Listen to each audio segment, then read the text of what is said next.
l'actualité automobile. Faites le plein. Un parcours bien contrôlé. C'est le Guide de l'auto. La référence depuis 1967.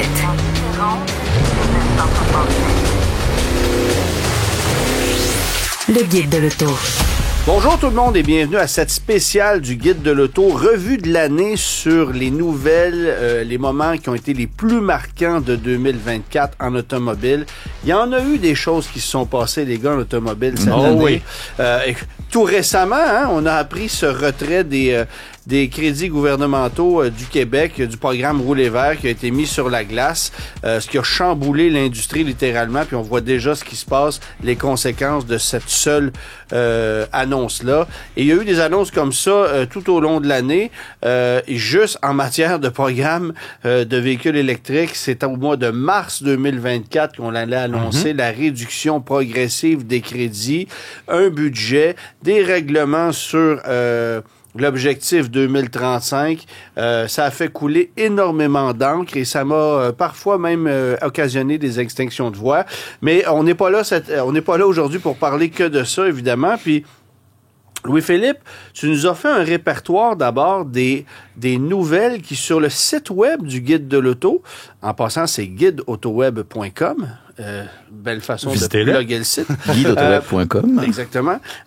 Tu nous as fait un répertoire des nouvelles qui ont été les plus lues, les plus consultées sur le site en ordre chronologique. Et ça commence avec le dévoilement du Kia EV. En fait, il y a quand même beaucoup de nouvelles de véhicules électriques là-dessus. On n'en sera pas surpris, mais ça commence avec le dévoilement du Kia EV3. Ben oui, le palmarès est quand même assez riche en nouvelles électriques, bonnes et mauvaises, évidemment.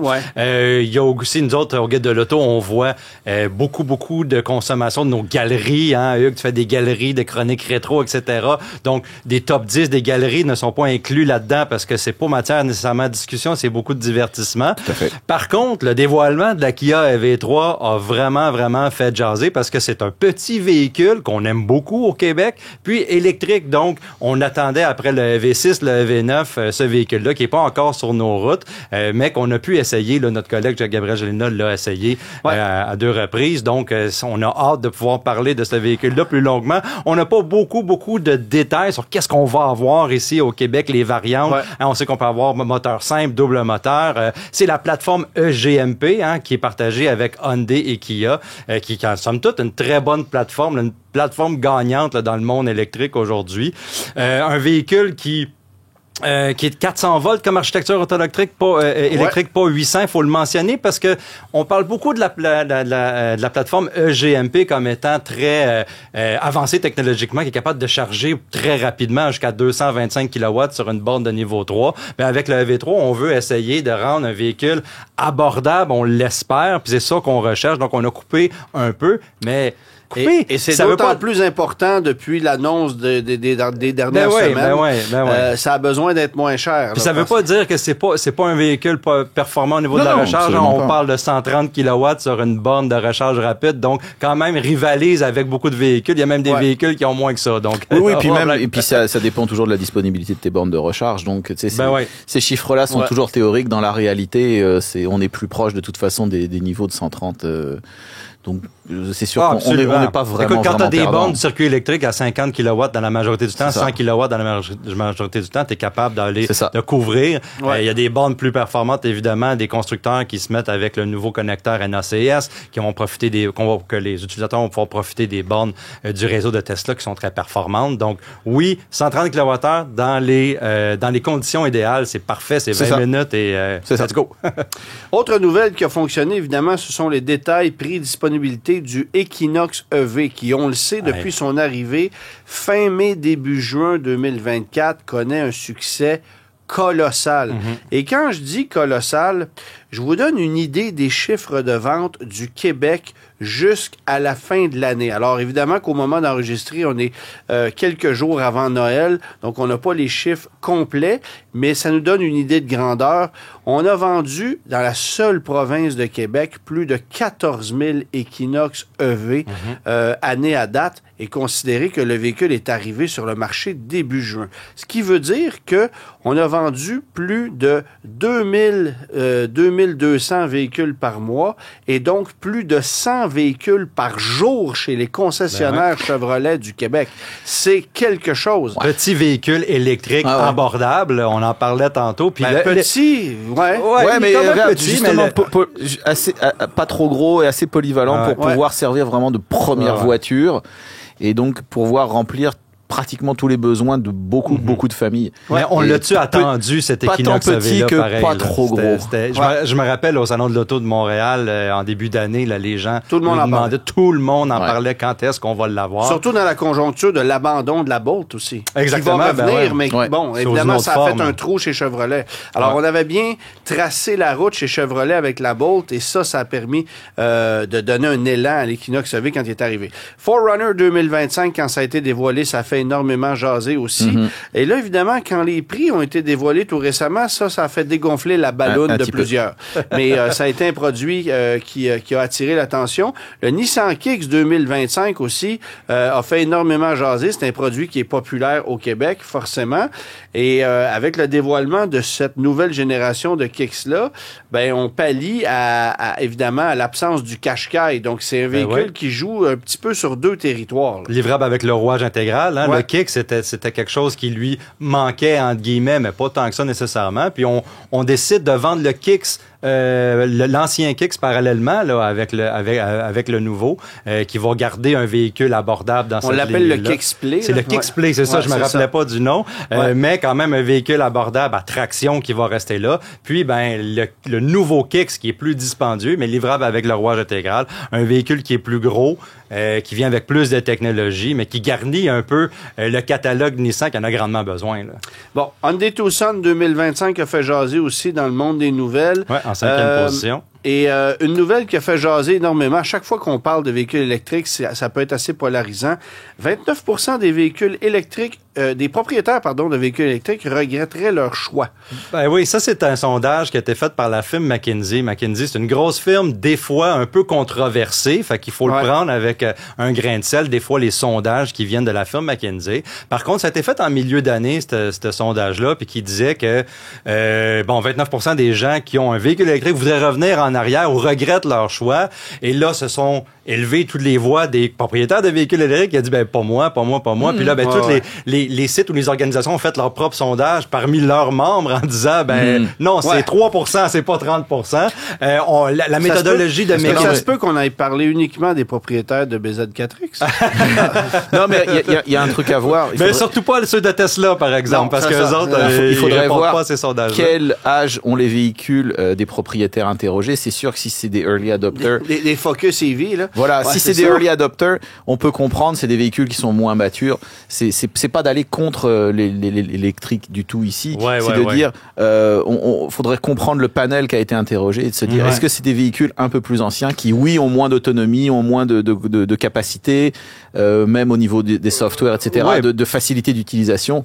Donc ça peut, justifier un regret, mais c'est pas de dire, par conséquent, l'automobile électrique parce que la même est mauvaise. La même firme, McKinsey, avait fait un sondage en 2020, puis c'était 91% des gens ne reviendraient pas vers un véhicule à moteur thermique. Donc voilà. Il y a une contradiction déjà là. Donc c'est sûr que il y a beaucoup, puis ça change énormément tout ça avec les technologies, comme tu l'as dit, les plateformes, l'autonomie. Quel véhicule électrique? Ils sont tellement différents. Ça évolue tellement vite.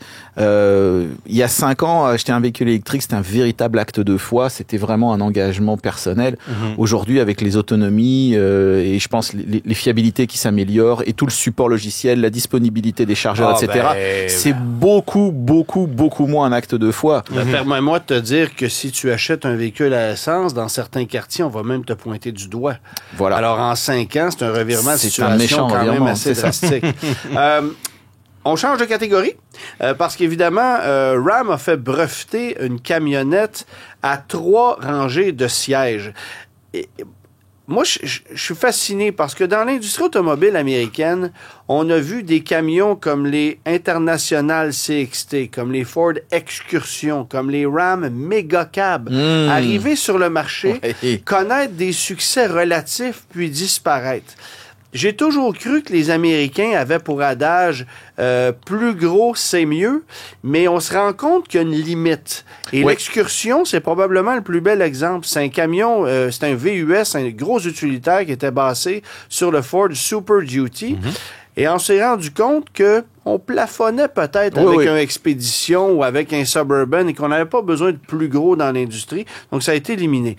Et là, RAM a décidé que 2 rangées de sièges, dont une avec laquelle tu peux t'étirer les jambes comme au cinéma, littéralement, ben c'est pas assez. Alors, on a breveté une camionnette à 3 rangées de sièges. Un pick-up limousine. On peut appeler ça comme ça. Ça sent bien. C'est assez particulier comme concept. Bon, évidemment, ce sont des strapontins arrière. Faut voir l'allure de la 3e rangée. Hein. Ouais, c'est ça. Mais c'est en mode dépannage, mais ça me donne l'impression d'offrir quand même un peu plus d'espace à l'arrière qu'à bord d'un Mitsubishi Outlander qui propose 3 rangées de sièges lui aussi.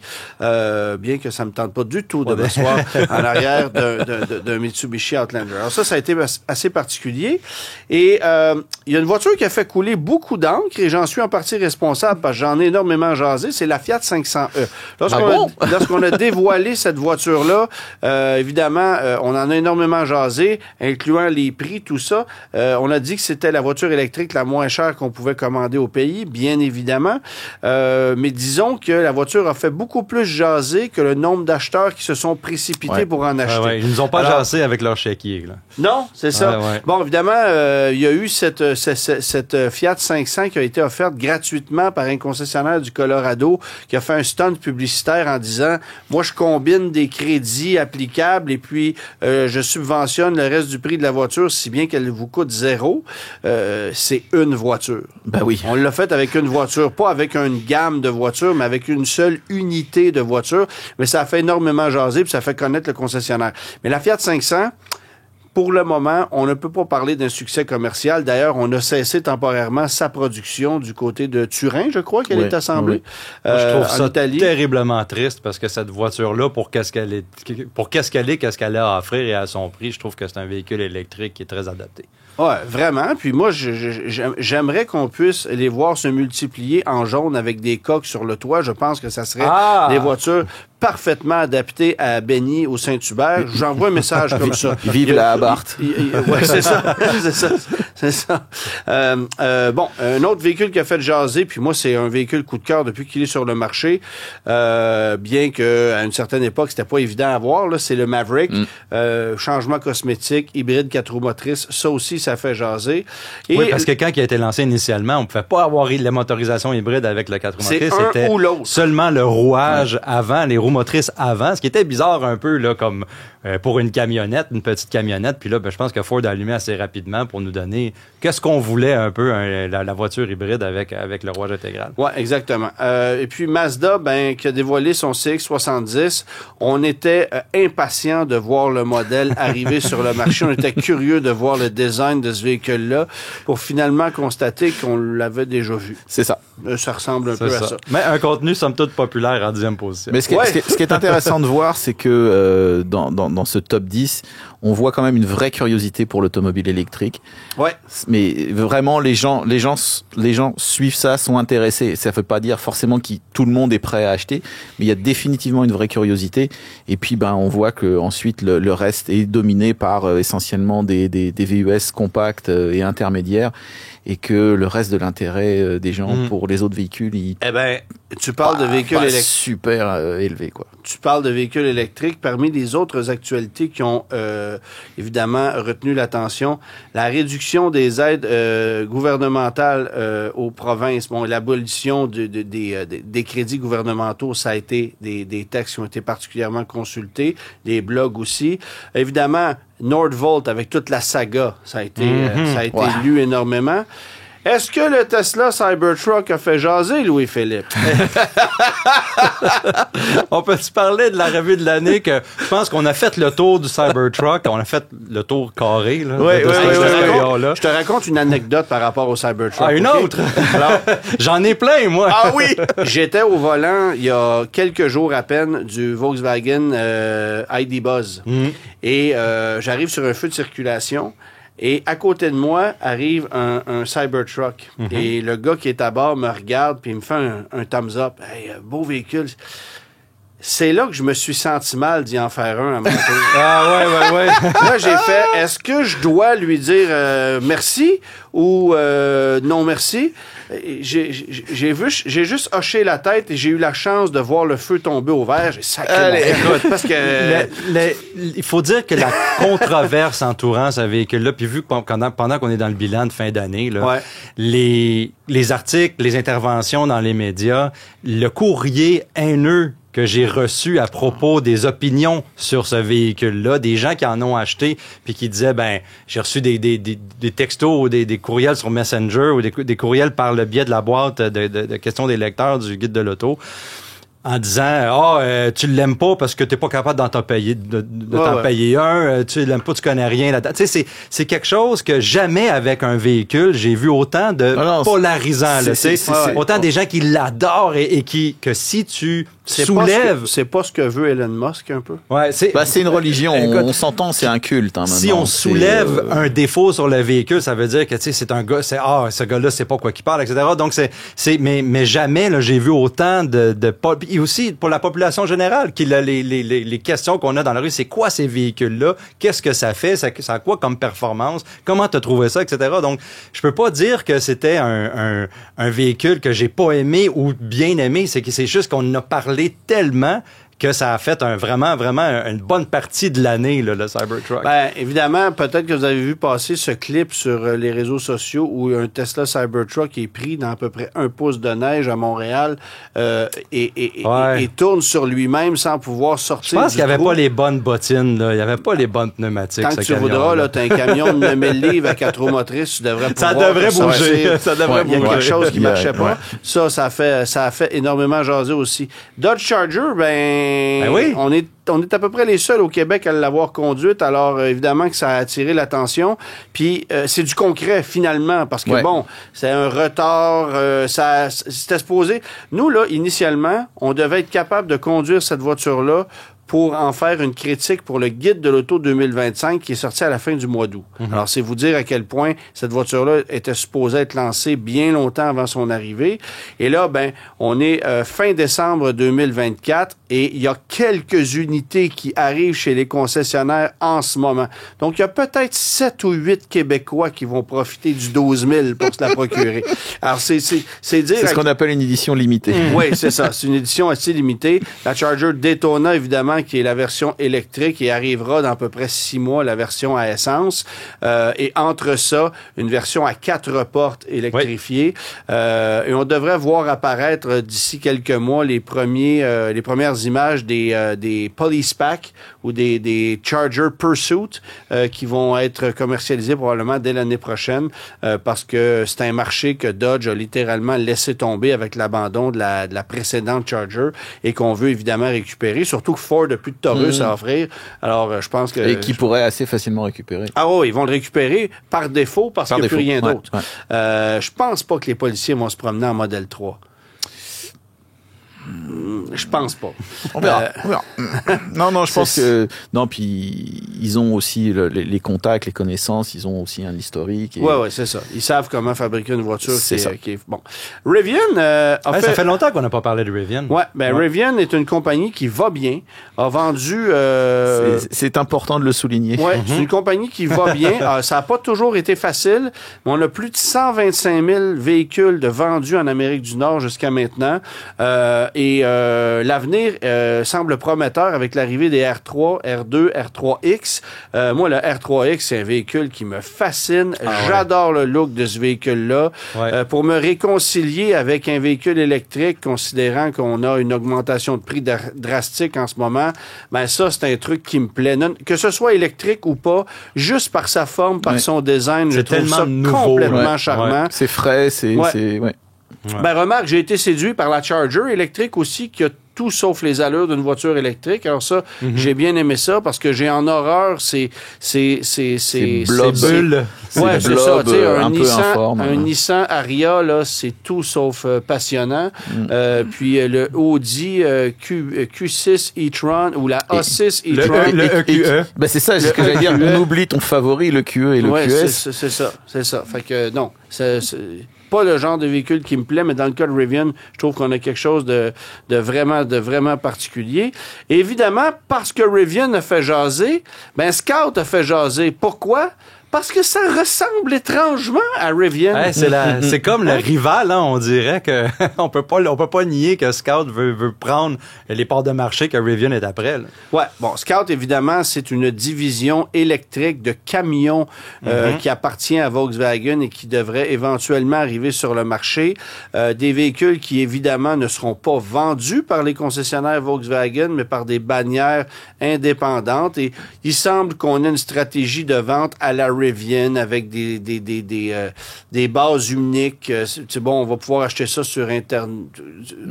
Nouvelle façon de vendre des véhicules. Très hâte de voir si ça va fonctionner et à quel prix on va nous vendre ces véhicules-là parce que là, vous le regardez, c'est un camion qui ressemble étrangement à ce que Rivian propose, mais est-ce qu'on va livrer la marchandise comme Rivian? Ça, c'est une autre histoire. Une image, c'est une chose. Ouais. Ce qui est intéressant, c'est que le design est basé sur les International Harvester Scoot des années 60. Ouais. Et ils ont fait une modernisation de ce style que je trouve assez réussi. Je suis pas un amateur trop de rétro design. Ouais. Et là, je trouve qu'ils ont réussi à faire quelque chose qui est très inspiré par le véhicule de l'époque, tout en étant bien dans l'air du temps. Et on n'a pas l'impression d'avoir un véhicule dépassé déjà en sortie d'usine. Tu me dis ne pas être un amateur de rétro design et je comprends ce que tu veux dire, mais il y en a qui sont franchement réussis et il y en a que tu sais que ça durera pas longtemps. C'est ça. Et alors, je trouve que l'International est dans la catégorie des réussis. Ouais, ben voilà. Tu sais, une Thunderbird, une Beetle, c'était un peu prévisible. Mais je trouve que le rétro design le plus réussi, c'est la Mini. Alors, tu sais, quand on a lancé la Mini en 2002, c'était charmant pour mourir. On s'inspirait du modèle d'antan. Mais une Mini 2025, c'est encore beau. Ouais. Ça n'a pas changé tant que ça. On a réussi à passer l'étape d'une période. On a recréé un brand, puis je pense qu'on a réussi à le maintenir en vie pour le rendre intemporel, ce design-là, personnellement. Et là... Moi, je suis pas fan du tout. je reste avec la 3 portes. Je parle pas de la 5 portes, je parle pas du Countryman. Non. Mais je parle de la Mini à 3 portières. De la Clubman aussi, que j'ai beaucoup aimé. Là, on l'a abandonné. Mais là, quand on tombe dans les VUS, ben là, ça n'a plus rien de Mini, évidemment. Ouais. BYD a fait jaser. Oui. Hein? Build Your Dream, une compagnie chinoise qui fabrique des véhicules électriques à prix plancher, qui défie toute concurrence et qu'on a bloqué, évidemment, pour ne pas qu'on puisse en vendre au Canada, aux États-Unis. Parce qu'évidemment, on veut protéger notre économie de la filière batterie qui est très, très, très prospère en ce moment. Tout se passe magnifiquement bien. Évidemment, bon, Taiga va super bien, Lion électrique va super bien, Nordvolt, on a le vent dans les voiles. C'est fantastique de constater ça. Évidemment, bon, on veut les protéger, ces gens-là, donc on bloque l'arrivée de BYD sur le marché canadien. Il ne faudrait pas les froisser. Quelque chose à ajouter, les gars, histoire de m'aider un peu, là? Ben, en fait, l'intérêt de BYD, il faut dire une chose, c'est que c'est un constructeur de véhicules électriques qui a quand même une histoire. On parle, ça fait pratiquement 20 ans qu'ils sont dans la production de véhicules électriques. Ouais. Donc, et on en a eu chez nous au Canada. Oui, absolument. Comme Taxi, il y en a quelques-uns qui roulent encore à Montréal, tout à fait. Cette entreprise-là est étroitement liée avec le gouvernement chinois, là, donc très bien financée et très bien approvisionnée. Et si je me trompe pas, à un moment, Warren Buffett avait aussi des actions chez eux. Je sais pas s'il les a encore. Mais pourquoi BYD fait peur? Parce que justement, ils ont une expertise technologique et on a toujours eu tendance à dire oui, les voitures chinoises c'est de la cochonnerie, etc. C'était effectivement de la cochonnerie il y a 20 ans, mais BYD... Mais aujourd'hui, on est capable de te fabriquer ce que tu veux. Oui, eux, ils sont capables de fabriquer ce qu'ils veulent. Et justement, faut pas oublier que là maintenant, eux, ils ont 20 ans d'expertise dans les véhicules électriques. Ouais. Donc, et en termes, moi, j'ai discuté avec quelqu'un qui travaille pour des fournisseurs. Ils me disent, ces gars-là, en termes d'architecture logicielle, hardware, software, c'est des tueurs. Je veux dire, ils vont plier les autres Quand on voit comment Volkswagen a quand même moyennement réussi son virage vers l'électrique, et que ça se passe toujours encore un petit peu, c'est toujours un peu compliqué. Une marque comme BYD, oui, ils font peur parce qu'ils ont 20 ans d'expérience et qu'ils ont développé des structures qui sont à la pointe de la technologie. Et puis ils ont un plan d'affaires qui est magnifique aussi. Ils ont des modèles qui rivalisent avec Tesla, là, exactement, la cible. Et puis comme tu vois l'uniformisation des designs qui se passe à travers le monde, c'est pareil, tu pouvais dire le design chinois c'est pas terrible. Aujourd'hui, le design chinois, ils font ce que tout le monde fait partout ailleurs. Donc il y a une véritable homogénéisation. Ils font mieux et moins cher. Et voilà, ils font mieux et moins cher. Ils font mieux et moins cher et ils ont le don de s'installer dans des villes avec une marque qui résonne très, très bien. La réputation de la marque BYD n'est pas celle d'une marque chinoise de façon péjorative. Non, pas du tout. C'est ce qu'on perçoit sur les marchés européens. Absolument. Bon, évidemment, les tarifs douaniers, là, on a fait peur au Canada, au Mexique, avec des tarifs douaniers de 25%, avec une des nombreuses déclarations lancées en l'air par Donald Trump. Alors ça aussi, ça a fait énormément jaser.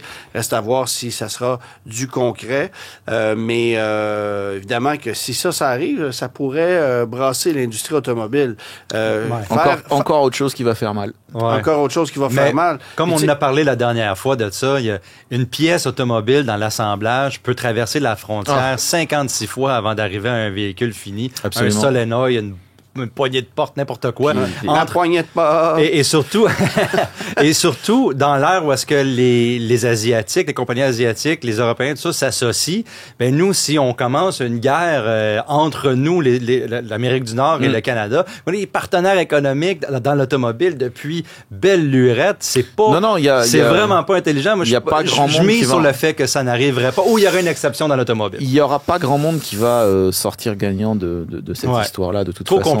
Trop compliqué. Puis même, je veux dire, c'est même des emplois américains à la clé qui vont souffrir. Donc, ça a été prouvé et reprouvé. Là. Voilà. Le guide de l'auto. On a décidé de vous présenter quelques essais forts et quelques déceptions de l'année 2024. On a conduit plusieurs centaines de véhicules dans l'équipe. Évidemment, Louis-Philippe et moi en essayons énormément des véhicules neufs et on a répertorié quelques modèles qui nous ont impressionnés, d'autres un peu moins. Louis-Philippe, le premier qui t'a impressionné, bon, sans surprise, c'est la Porsche 911T. Ah oui? Mais pourquoi? J'en suis combien étonné. Écoute, je pense que c'est l'essai ici à l'émission que j'avais le plus de motivation, j'étais le plus heureux à faire parce que cette voiture-là me rappelle la 911 rudimentaire, si on veut, elle est pas si rudimentaire que ça. Parce que original, j'aime mieux ton qualificatif, Hugues. Avec toutes les bases réunies de la 911 Carrera avec la boîte manuelle, et seulement la boîte manuelle disponible avec le véhicule. Le moteur de base qui développe guillemets avec les mains, seulement 388 chevaux, ce qui est amplement pour un véhicule de ce poids-là. Et puis, on a enlevé certains équipements, on a rajouté juste les meilleurs équipements du châssis dans l'arsenal Porsche là, pour ce véhicule-là. Donc, c'est sûr que c'est pas un véhicule abordable, oui. Je pense que je peux m'en monter un sur le site de Porsche pour 175 000 $. C'est pas un véhicule abordable, mais qui va garder sa valeur, évidemment, pour les passionnés de la marque. Est-ce que il est en première position? Non, c'est le premier qui est venu à ma tête. Il y a deux autres véhicules qui sont importants. Qui t'a fait triper. Mais c'est celui qui m'a fait triper le plus, je pense, cette année. Ouais. J'ai été surpris de ton second choix, le Chevrolet Traverse. Oui, ben écoute. Toi et tes 5 enfants en avaient été. Mais toujours plein de surprises avec moi et mon sac d'épicerie pour une personne dans un Chevrolet Traverse. Je trouve que je veux féliciter un peu un véhicule qui est anodin, oui, mais qui a eu des modifications cette année qui lui ont fait du bien.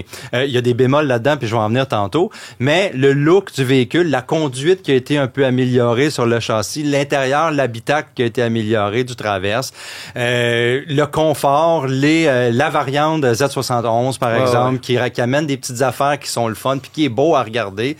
Je trouve que puis je vais utiliser ce que Hugues dit, dans un monde de VUS beige ou d'utilitaire beige, je trouve que celui-là, on n'en parle pas souvent. Il est un petit peu moins beige, Il passe sous le radar. Puis je pense que sa version 2025 méritait une mention spéciale pour les améliorations qui ont été apportées. Est-ce que c'est parce que tu t'attendais à rien et que tu as été agréablement surpris? Parce que sans que ce soit un coup de cœur, ben, tu peux faire, hey, sais-tu que ça fait un job? Ça fait un job. On n'était pas là avant. Oui, exactement. Oui, c'est ça. C'est pas parce qu'il y a d'autres automobiles qui m'ont donné des coups de cœur, qui ont été plus sportives, plus dispendieuses, mais je pense qu'à l'émission, il faut parler des améliorations dans des véhicules que le monde achète. Là, t'es dans le cœur du marché. La liste aurait pu avoir 8, 9, 10 véhicules hors de prix, mais je pense que celui-là, c'est important. La seule affaire que je veux dire, le bémol pour le Traverse, c'est ce nouveau moteur turbocompressé-là, 2.5 litres, qui est nouveau, on va le dire, parce qu'il vient avec des nouvelles composantes de turbocompresseur, des nouvelles composantes internes, des petites affaires que quand j'entends nouveau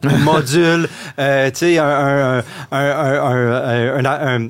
module là, sur les cams pour variable qui est électrique maintenant, etc. Donc, une technologie qui est pas nouvelle, mais qui est nouvelle dans ce véhicule-là. Qui mériterait d'avoir un petit peu de... Faire attention dans la première année, mais somme toute un véhicule que j'ai apprécié puis qui est somme toute anodin, là, normalement. Kia EV9? Ben, écoute, fan de la plateforme EGMP chez Kia et Hyundai, le EV9, encore une fois, tu vas me pogner à dire, ben, toi et tes 66 enfants, Louis-Philippe, pourquoi tu nous mets un véhicule comme ça? Je pense que je suis pas le seul à aimer le EV9, surtout chez les... Je savais que tu étais un fan de la plateforme EGMP, toi qui roules en Mercedes de classe C. Oui, c'est ça. Mais un véhicule que j'ai trouvé qui était assemblé de manière originale, le look original, a créé pratiquement son propre segment, l'utilitaire à 3 rangées électrique. Bon, il y en a d'autres qui se sont rajoutés, mais on parle d'un véhicule familial qui a une bonne autonomie. La façon que les prix ont été faits aussi, on a été quand même assez rusé chez Kia pour rendre admissibles toutes les modèles. Bon, mais là, jusqu'à maintenant, on s'en va dans une période où est-ce que l'admissibilité, c'est un gros mot. Par contre, une bonne plateforme, qu'on n'a pas rapporté trop de problèmes, un habitacle avec amplement d'espace, une finition intérieure qui est correcte, mais intuitive là, de la façon que ça fonctionne, puis tout ça. Donc, je dois féliciter le EV9 là, cette année pour un produit qui est quand même populaire. On a même réussi à faire en sorte que malgré ses roues carrées, ça roule très rond. Hey, écoute, incroyable. Ils sont juste flats dans le bas. C'est ça le problème. Bon, moi de mon côté, je te dirais qu'évidemment, le Chevrolet Equinox EV, c'est un véhicule qui m'a agréablement surpris. Format, prix, polyvalence, option, arrivée éventuelle d'une version LT, donc modèle de base à roue motrice avant, beaucoup d'autonomie. Une batterie de taille considérable, tu sais, ça répond aux besoins des gens. C'est pas un véhicule parfait. On a un long capot sous lequel on peut absolument rien ranger, mais c'est quand même un format, un prix très intéressant. Puis évidemment, dans le contexte de 2024, parce que là, avec ce qu'on sait pour 2025, ça pourrait changer. Et c'est un véhicule qui a connu énormément de succès au Québec. On l'a mentionné plusieurs fois dans les émissions précédentes. Plus de 14 000 unités ont été livrées sur le seul marché du Québec, alors que le reste du pays en a à peu près pas acheté. Alors, ça illustre à quel point ça a été un succès local. Tellement local qu'on a manqué de pneus d'hiver chez les marchands pour suffire à la demande, parce que c'est un format de pneu assez particulier. Donc, ça a vraiment été... Mais je retiens le prix, le format, le design, l'autonomie, les performances sont là. Ça a 213 chevaux, une version à traction, puis c'est quand même lourd. Mais malgré ça, tu te rends compte que ça fait très bien le travail. Et je me tente de plus en plus de me faire vendre des trucs. Ah oui, mais si tu payes 20 000 ou 30 000 $ de plus, tu vas pouvoir avoir 150 chevaux supplémentaires dans un véhicule électrique. Écoute, pour faire quoi? C'est une mise à jour infonuagique, là, ça. C'est pas, ça vaut pas le prix. On te vend du software à prix ridiculement élevé, alors qu'ici, on est raisonnable, on a la puissance que ça prend, c'est bien parfait, et visiblement, ben, la clientèle est là. Autre véhicule que j'ai beaucoup aimé, c'est l'adoption de la technologie hybride de l'Accord et du CR-V, mais dans la Civic, et qui s'en vient dans l'Acura Integra aussi, là. Civic en 4 et en 5 portes. Le moteur 2 litres là-dedans, c'est vraiment fantastique. Je trouve que c'est une mécanique qui s'y est parfaitement à la Civic. T'as 200 chevaux de puissance. T'as pas le fun que t'as avec une Civic SI. Ça, c'est pas le but non plus. C'est pas l'objectif. Mais t'as du punch. T'as un rendement énergétique qui est équivalent à celui d'une Toyota Corolla, mais qui fait 60 chevaux de moins.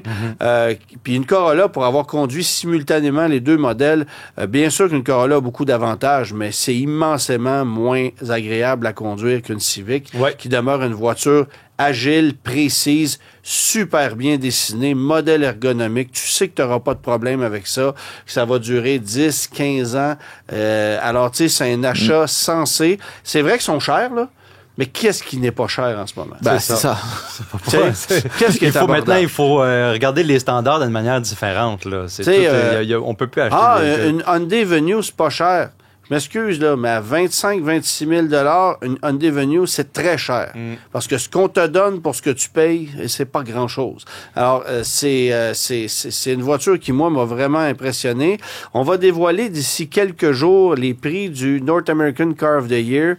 Et si la Civic ne gagne pas, c'est parce que les Américains auront favorisé la Camry, selon moi. Parce que les trois finalistes, Civic hybride, Camry hybride, sinon la Kia K4. Et la Kia K4, pour moi, n'a pas une chance. Ouais, non, alors, c'est une voiture correcte, pas là, mais c'est certainement pas révolutionnaire.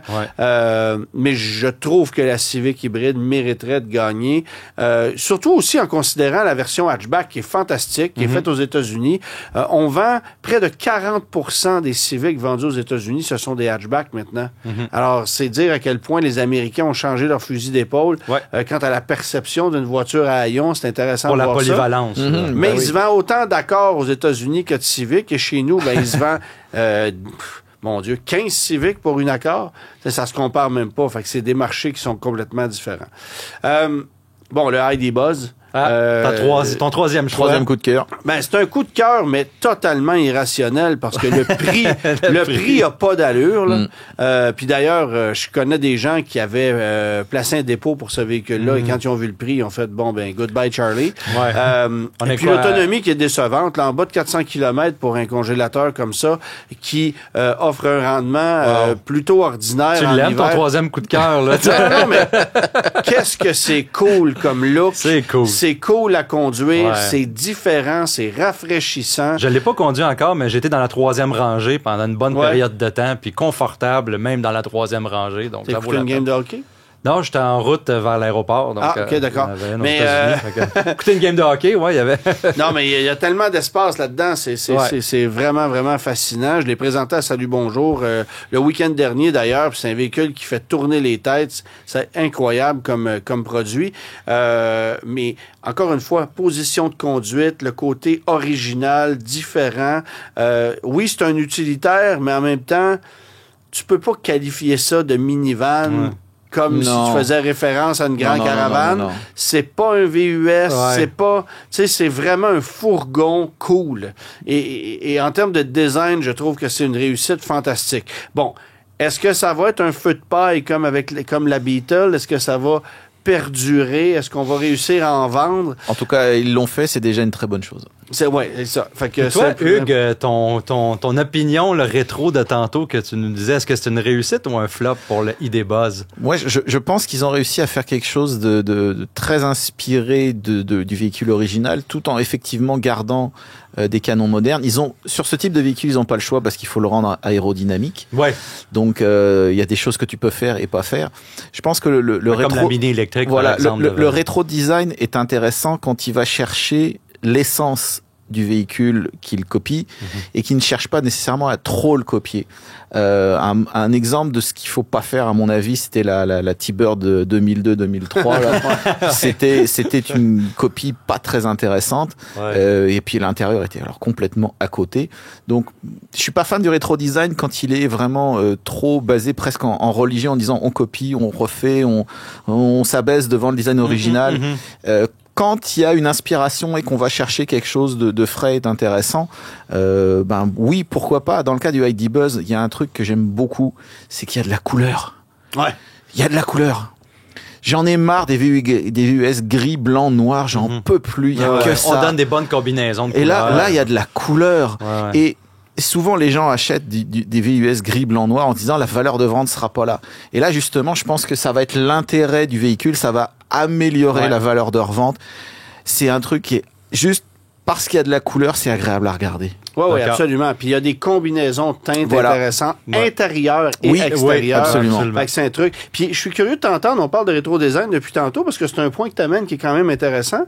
T'as pensé quoi de la Charger qui pourrait aussi se retrouver dans la liste de mes coups de cœur? Moi, j'ai été absolument bluffé parce que ils ont réussi à faire encore une fois quelque chose qui répond aux besoins aérodynamiques. Le déflecteur avant, l'intégration du déflecteur avant dans le capot, j'ai trouvé ça absolument fabuleux. Les proportions sont justes. Ils ont compris le véhicule et en fait. Le cas de la Charger est un peu spécial. Je pense que c'est des proportions qui sont pratiquement parfaites. C'était des bonnes proportions en 68. Et l'autre jour, j'ai fait une galerie sur l'historique des Chargers. Et j'ai ressorti des photos d'un concept qu'ils avaient fait en 1999. D'une berline 4 portes dans un orange brûlé un peu. Et tu regardes à peu de choses près, c'est les proportions de la Charger actuelle. Et tu regardes que cette forme, ce qu'on appelle le cock bottle, les angles, les inclinaisons, le petit remonté à l'arrière, ça, c'est pratiquement intemporel. On s'est inspiré. Ça marchait en 68, ça marchait en 99, ça marche encore aujourd'hui. Wow. Le guide de l'auto. Parcours l'actualité automobile sans dérapage ni accrochage. Bon, il n'y a pas eu que des coups de cœur cette année. Il y a des coups de masse aussi. Ouais, il y a eu des véhicules qui ont déçu. Louis-Philippe, je commence avec la Audi S6 e-tron. Parce que c'est une voiture qui t'a laissé sur ton appétit. Et d'habitude, Audi, c'est pas une marque qui subit de vives critiques, là. Fait que c'est... Bon, il y a toutes sortes de raisons qui l'expliquent, mais Audi, c'est quand même une marque qui propose des produits généralement assez intéressants. Et là, on prend une tangente qui est un petit peu plus glissante. Écoute, c'est l'électrification chez Audi. Moi, je trouve que tous les constructeurs font face au challenge de amener l'essence de la marque et l'agrément de conduite dans un véhicule à travers l'électrification. Et puis, Audi a électrifié sa A6, a mis la S6. On a des modèles Sportback au Canada puis aux États-Unis. Aux États-Unis, on a des Quattro et des propulsions. Au Canada, on a seulement des Quattro Sportback. Et puis la S6, qui est la variante performante, et c'est celle que j'ai essayée. Je trouve que dans le temps qu'on essayait les S6 versus un A6, on démarrait le véhicule, on savait automatiquement, tout de suite que c'était une différence. La sonorité, l'intérieur, l'habitacle, juste les surpiqûres, juste le look du véhicule. Et maintenant, quand on compare la S6 et la A6 e-tron, elles se ressemblent énormément et sur pas mal tous les plans. Donc, ça, c'est une affaire que, peut-être qu'éventuellement, il va y avoir des changements, etc., mais c'est quelque chose que je me disais, quand tu payes le prix pour un véhicule comme ça, tu t'attends à avoir une certaine différence ou une certaine particularité dans le véhicule. Il faut comprendre que le véhicule est extrêmement agréable à conduire. Là. C'est performant. Les chevaux sont là. Hein. C'est un véhicule électrique. C'est pas un problème de performance nécessairement. C'est juste le caractère que je trouve que quand on met un S, je m'attendais à tellement... T'sais, on parlait tout à l'heure un peu de l'aspect mise à jour logiciel. On a l'impression qu'ils ont juste changé le logiciel. Littéralement. C'est ça. Puis on parlait tantôt justement... Le Chevrolet Traverse, je m'attendais à pas beaucoup. J'ai eu plus que... Là, avec une S6, je m'attendais à beaucoup, puis j'ai eu moins. Donc, c'est un petit peu pour ça. Et puis, je suis déçu aussi. Évidemment, on est tous déçus de ça, puis on se le répète tout le temps. C'est pourquoi qu'on n'a pas les modèles Avant chez nous. Parce que, honnêtement, j'ai essayé la Avant, la moitié de la journée de mon essai, j'ai fait « Oh, OK, là, j'aime mieux. » J'aime mieux ça. La S6 Avant, ça fonctionne. Il y a pas de... Parce qu'on gagne en polyvalence. On ajoute des points au véhicule, que c'est pas juste un Sportback. C'est pas... on y donne une espèce de caractère européen. Puis là, je suis comme, OK, là, là, c'est Audi. Là, j'aime ça. Et ça serait une carte à jouer parce que ça devient un facteur de différenciation. Oui, exactement. C'est ça. Donc, ça devient le facteur qu'on recherche quand on paye ces prix-là. Là, j'ai pas de prix avec le S6. Mais en même temps, BMW essaye avec une M5 Touring d'épater la galerie.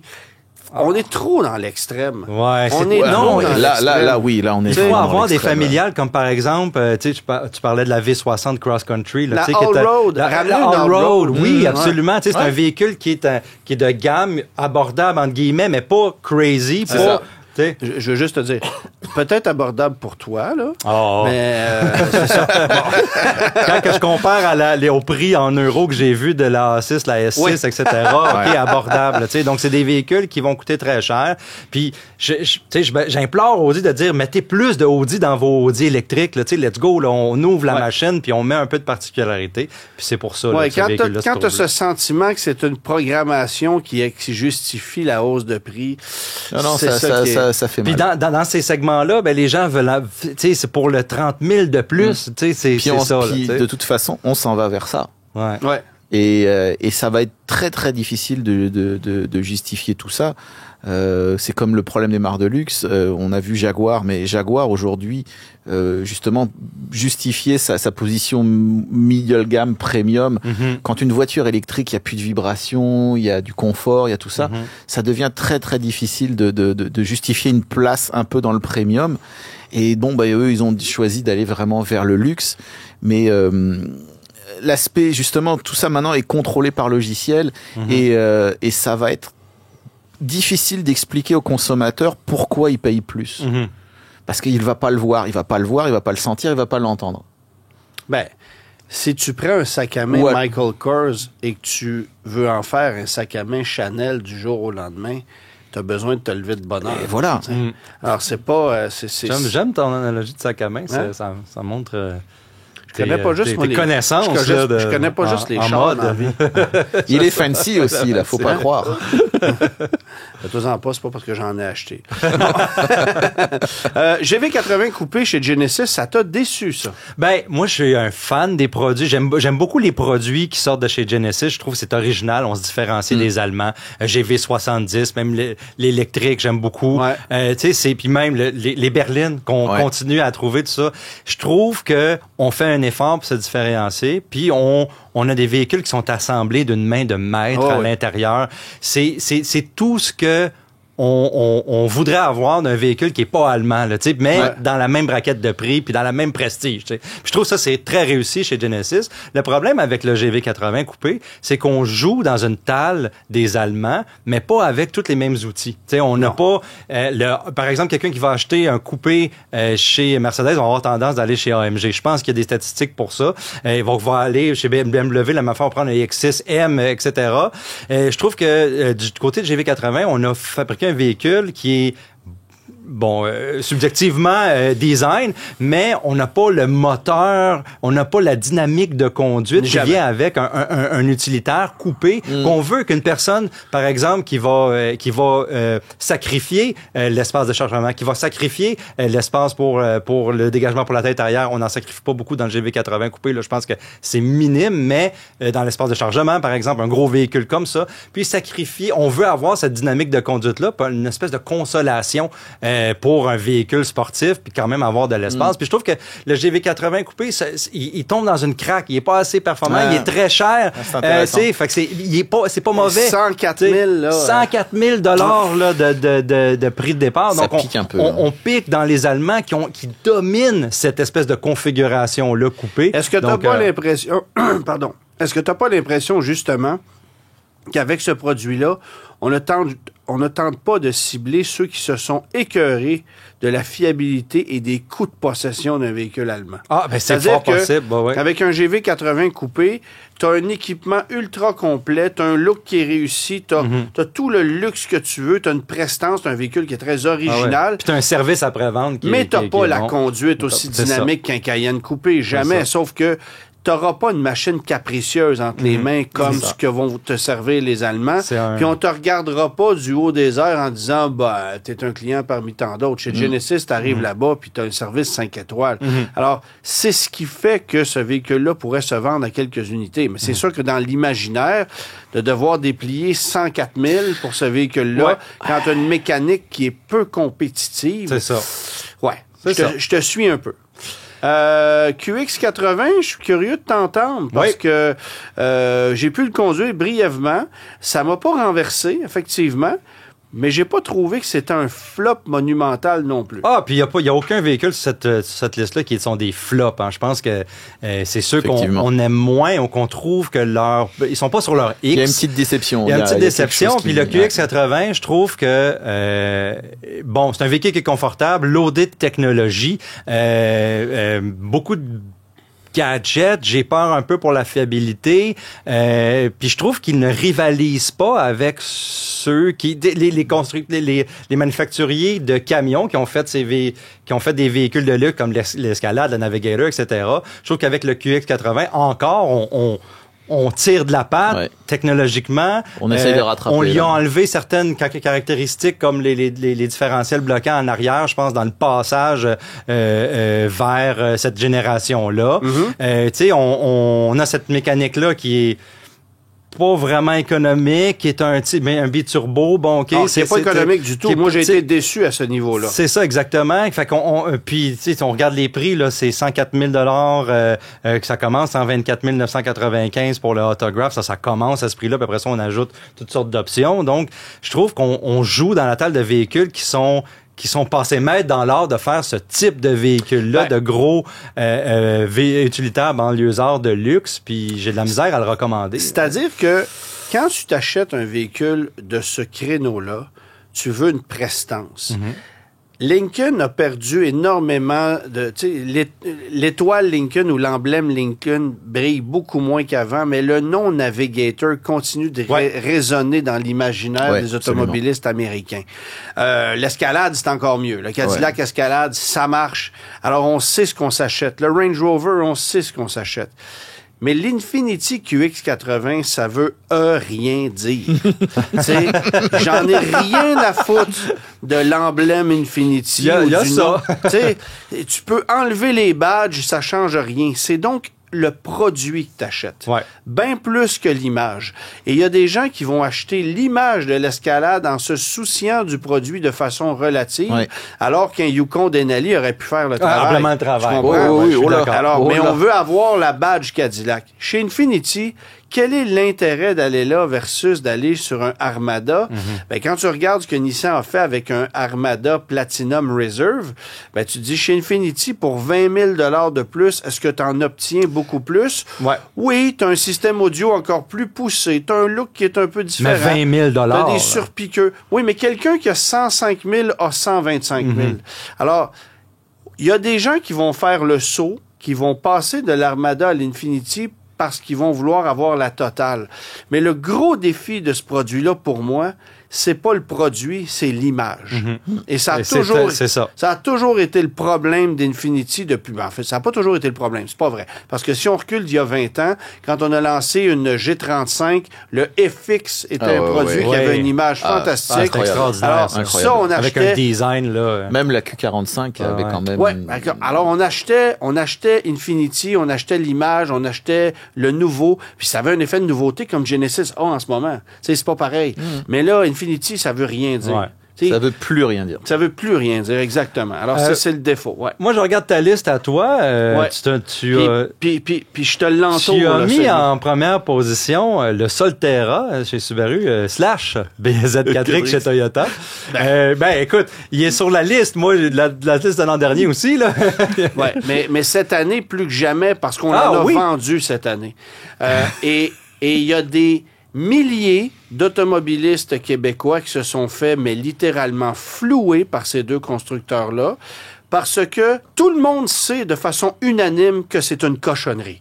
Et le seul conseil que je peux donner aux gens, en ce moment, dans le monde de l'électrique, qui est d'une incertitude incroyable, n'achetez pas, peu importe la marque.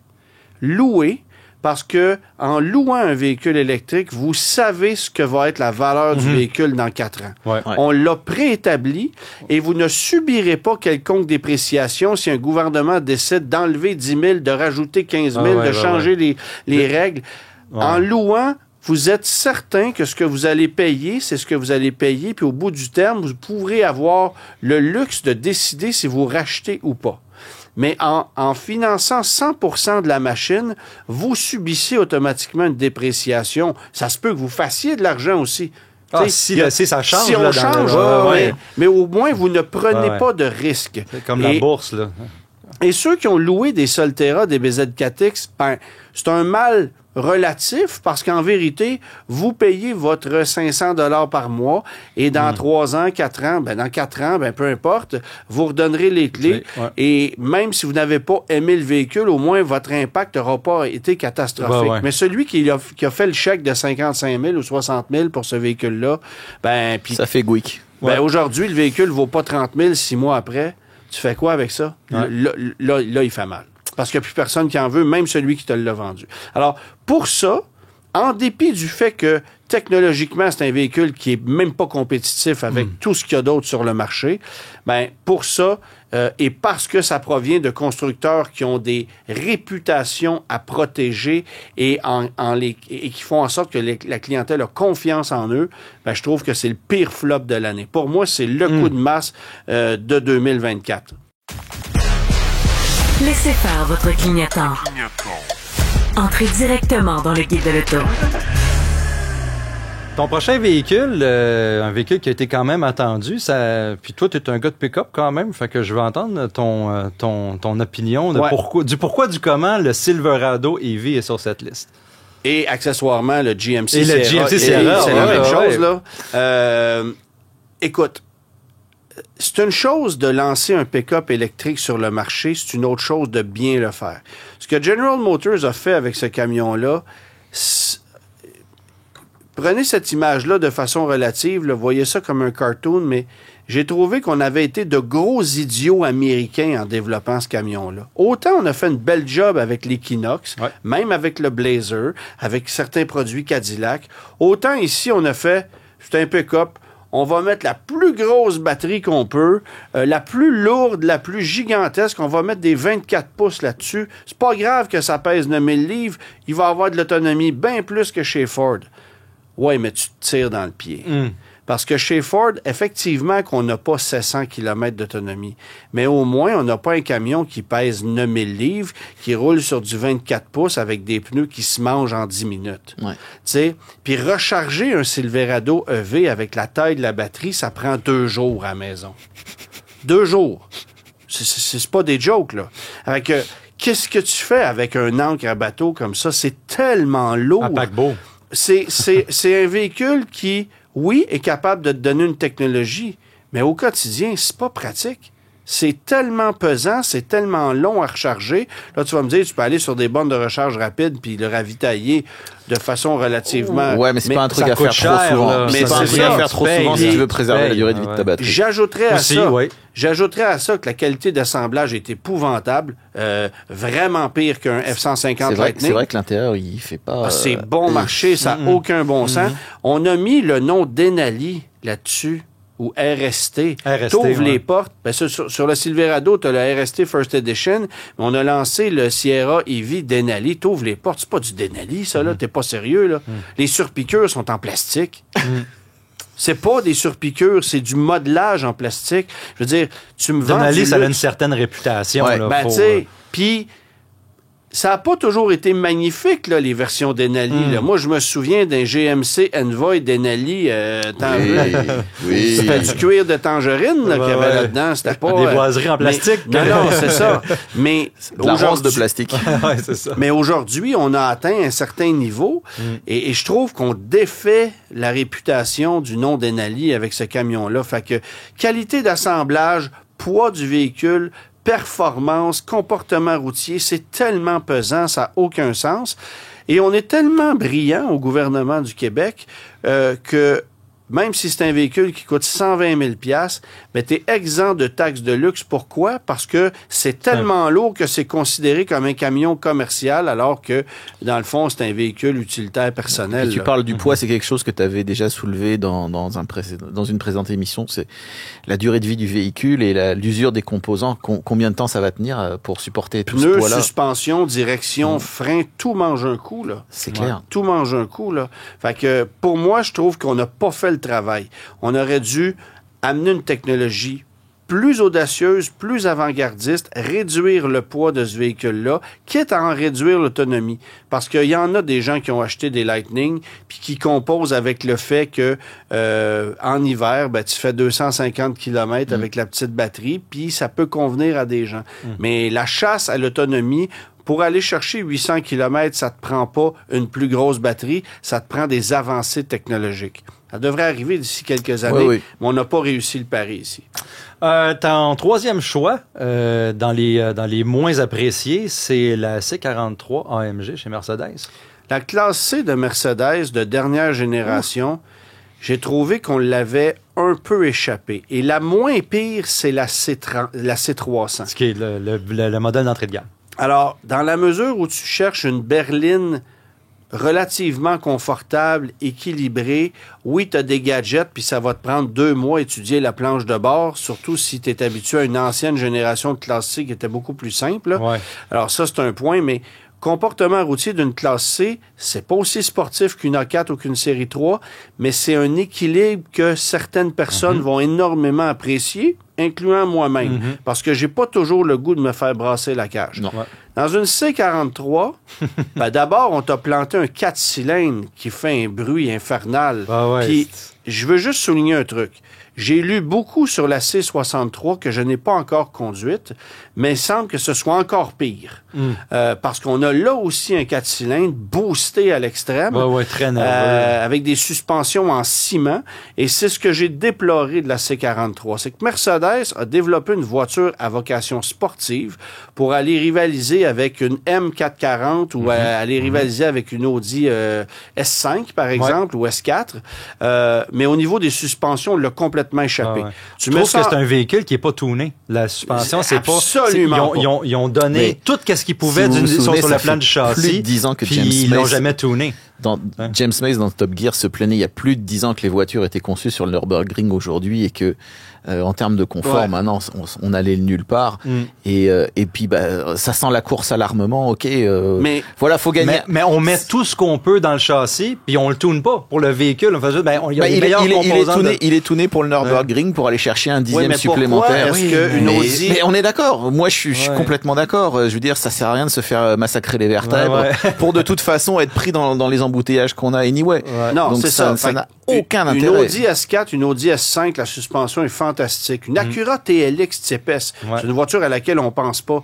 Comportement routier de ça, les éléments de suspension, c'est fantastique. C'est le compromis qu'ils sont capables de faire entre le confort et la suspension. Ils l'ajustent parfaitement. C'est ça le tuning. Mais c'est ça. Mais justement, si l'idée, c'est encore une fois de gagner un dixième sur le Nürburgring, oui, c'est un bel argument de vente dans les publicités, mais au quotidien, on s'en fout, complètement. Mais c'est parce qu'en mode confort, ça marche même pas. Non. La voiture flotte, tu sens qu'elle est instable, tu mets ça en mode sport, bang, ça devient du béton. Ça fonctionne absolument pas.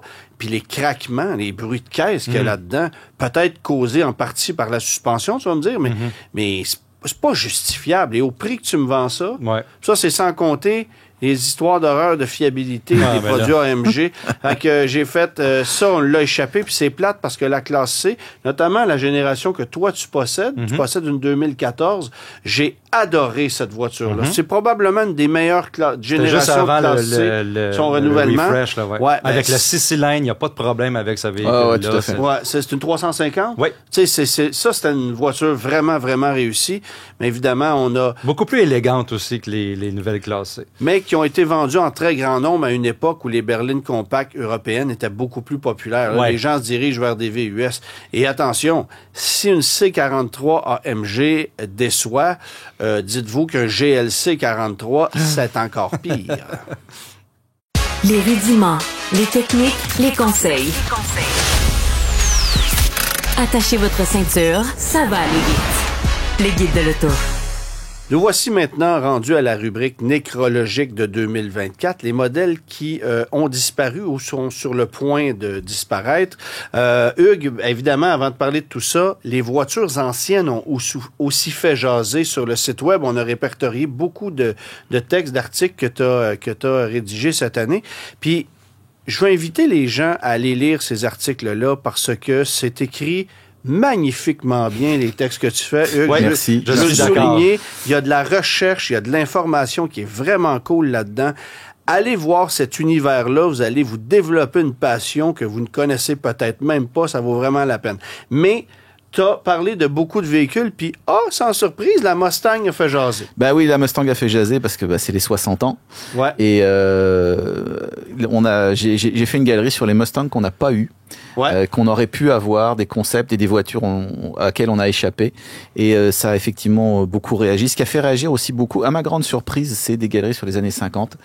Et je pense que l'idée de revenir dans un passé idéal plaît à beaucoup de gens, mais il y a aussi beaucoup de voitures des années 60, 70, même 80 qui plaisent. Et je pense que les gens ont plus besoin de revenir un peu sur ce qu'ils ont vécu dans les voitures avec lesquelles ils ont grandi que de voir des supercars et des muscle cars à 100, 150 000, 1 million de dollars. Ouais. Et à ma grande surprise, les K-cars ont bien marché.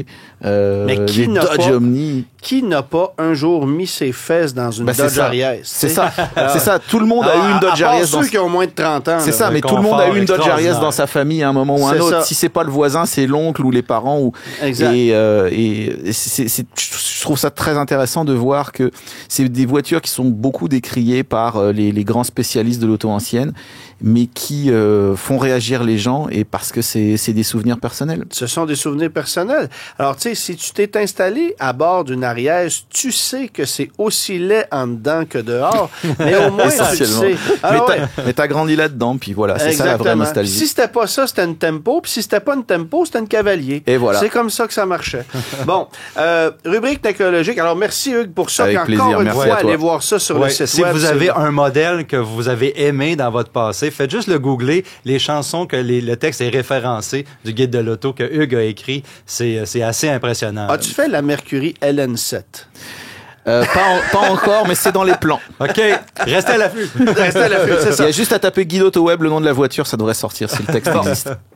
Alors, rubrique nécrologique, on y va dans un ordre un peu mêlé parce qu'on a pris des notes tout croche, ce qui vous prouve qu'on est dans du ad-lib un peu.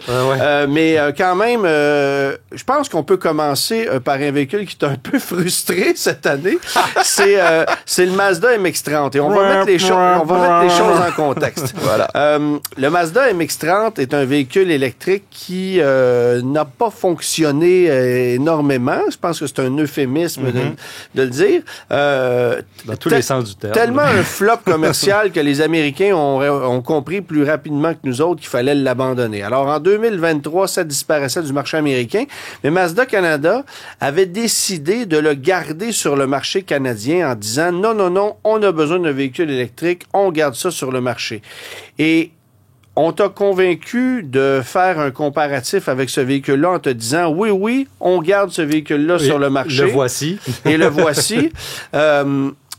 Bon, on va être honnête, là. Il y avait beaucoup de Mazda MX-30 à vendre chez Albi, le géant. Et je pense qu'il fallait les vendre. La vérité, c'est ça. Maintenant, tu as fait un match comparatif des électriques les moins chers du marché. Ça comprenait aussi la Fiat 500, la Nissan Leaf et le MX-30. Surprise, a terminé dernier. Mais on a appris par la suite, et presque avant même que le Leaf sorte sur le marché, que finalement, ça revenait pas en 2025. C'était déjà sur les presses, hein? Puis finalement, qu'est-ce qui est arrivé? Le MX-30 a été retiré du marché. Par contre, le véhicule avait quand même une certaine pertinence parce que tu l'as dit, il y en a énormément à vendre au Québec, de un. Et il en reste une vingtaine. Les rabais étaient extraordinaires, donc on pouvait pas vraiment le mettre. Et puis... Tu sais que tu peux te dénicher actuellement un Mazda MX-30 2024 GS de base, en incluant les crédits. Puis là, je dis actuellement, c'est très actuellement, là, il reste quelques jours. Quelques heures. Pour à peu près 25-26 000 $. Écoute, tu sais, puis vous lirez le comparatif là sur le guide de l'auto, sur le livre. Et un véhicule on l'aime pas pour sa technologie, on l'aime pas pour son autonomie, on l'aime pas, mais qui a on l'aime pour sa conduite, par exemple. Qui a quand même sa conduite est digne de mention, sa finition intérieure digne de... Tu sais, Mazda a mis du Mazda dans ce véhicule-là, quelque chose que d'autres constructeurs n'ont pas fait au tournant des d'électrification. Donc, c'était quand même digne de mention. Par contre, on aurait aimé pu mettre la main sur un Equinox EV dans le temps qu'on a fait ce comparo-là, mais il n'était pas arrivé. Donc, c'est les dessus-dessous de l'édition papier que on se bat comme ça tous les ans pour vous amener le meilleur produit possible et des fois, l'industrie a d'autres plans pour nous. Le Fisker Ocean est arrivé et il est reparti. Oui, le Fisker Ocean. Comme une vague sur l'océan. On va dire... oui. Peux-tu mettre des applaudissements en régie, là, s'il vous plaît? On va répéter un autre joke qu'on a fait aussi, c'était un mauvais karma. Là. Bon, Henrik Fisker, qui est un entrepreneur en série, qui a pas compris encore que ça fonctionnait pas tout le temps. Là. Ça a fonctionné au début, ça fonctionnait pas. Là. Il a parti d'autres projets, un autre projet avec Fisker. Ce n'est pas parce que c'était nécessairement un très mauvais véhicule. Ah non, pas du tout. Je pense qu'il y avait des attributs, le Fisker Ocean, que aucun autre constructeur a apporté dans un véhicule. Puis, pour ma part, je le trouvais très beau, très différent. Et bourré de technologies intéressantes. Un panneau de toit qui est un panneau solaire. Toutes les glaces latérales s'abaissent complètement, incluant les glaces de custode. Il y avait des trucs vraiment cool là-dessus. Vraiment cool. Beau look. Puis, c'est ça ce que j'allais dire, le design, les Fisker l'Ocean qui est sorti, et même ce qui s'en venait, les véhicules qui étaient dévoilés pour la suite, ce qui s'en venait. Je trouvais que Fisker, il y avait une petite touche, il y avait une petite gueule, il y avait quelque chose d'un peu différent. C'est un véhicule, une marque qui aurait pu fonctionner. Oui, parce qu'il y avait des partenaires intéressants. C'était. Ouais. Il y a eu vraiment pas de bol, quoi. Oui, c'est ça. C'est comme un problème administratif parce que le produit, je pense qu'il était là. Le problème administratif. C'est un problème de compte de banque, je dirais. On aime ça dire administration dans le bureau d'administration. C'est un problème de gestion, puis ça n'a pas fonctionné. Puis honnêtement, entre toi et moi, c'était un véhicule qui, à mon sens, était plus sérieux dans le produit qu'un VinFast. J'allais dire ça exactement. Ouais. Mais VinFast a réussi là où Fisker a échoué. Ouais, et je pense que VinFast réussit, puis attention là, réussit, mais attends, on va attendre quelques années. Mais VinFast réussit parce qu'on est supporté par un gouvernement vietnamien. Fisker, c'était pas exactement ça. VinFast, on a leur propre usine. VinFast, déjà, elle est quand même les poches assez profondes au départ. Ils ont leur propre usine, le Fisker était assemblé chez Magnaster là, en Autriche, donc c'est des coûts additionnels, puis ça les a rattrapés. Hugues, est-ce que ça te fait de la peine de voir disparaître la Legacy? Toi qui en es propriétaire. Oui. Et pas juste parce que c'est la Legacy de Subaru, c'est les berlines qui disparaissent. Ouais. Et je trouve que c'est un produit qui est à mon avis encore pertinent aujourd'hui. On n'a pas tous besoin d'avoir une garde au sol de 30 cm et des garde-boue impressionnants. Moi, je vais pas dans le bois, j'ai pas besoin d'une hotback. Non, je comprends. Et je trouve ça dommage qu'on soit obligé aujourd'hui d'acheter ça. Maintenant, si je veux m'acheter quelque chose qui n'est pas un VUS chez Subaru, il me reste l'Impreza. Voilà. Ouais. Et je trouve ça assez dommage. Et la disparition des berlines en général, ça m'attriste un petit peu. Tu l'amènes, tu soulignes le point. Il y a la Malibu aussi, qui était le 3e meilleur vendeur au Canada dans le segment des berlines intermédiaires. Un véhicule de flotte, non? Oui. Oui, il s'en est vendu beaucoup en flotte, mais il s'en est vendu beaucoup au détail en Ontario parce que à prix raisonnable, tu avais une voiture franchement honnête. Oui, exactement. Spacieuse. Exactement. Et tout le monde n'a pas besoin d'un VUS.